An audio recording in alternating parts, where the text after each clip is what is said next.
आता मला तर यांनी कुठं चढवलंय बघा, अख्ख्या मंडळात मी एकटाच कमी तब्येतीचा, त्यामुळे मला ती जोखीम घ्यावी लागते.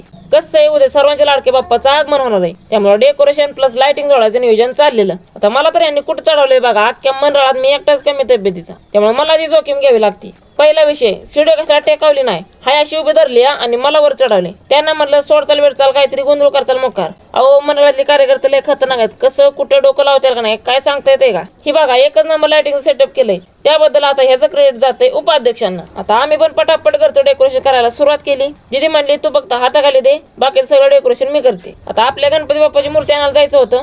आम्ही मूर्ती काय बुक केली नव्हती, एका ठिकाणी आलो, तिथं काय आपल्याला पाहिजे अशी मूर्ती भेटली नाही. एका ठिकाणी मस्त वेळ बाप्पाची मूर्ती घेतली आणि घरी आलो. तर डेकोरेशन तर एकच नंबर झालेलं. त्यानंतर आपण घरचा गणपती पण छानपैकी बसून घेतला. आता ही जी सगळं कार्यकर्ते दिसत का नाही, ती वाटच बघतात मंडळाची मूर्ती कधी येते.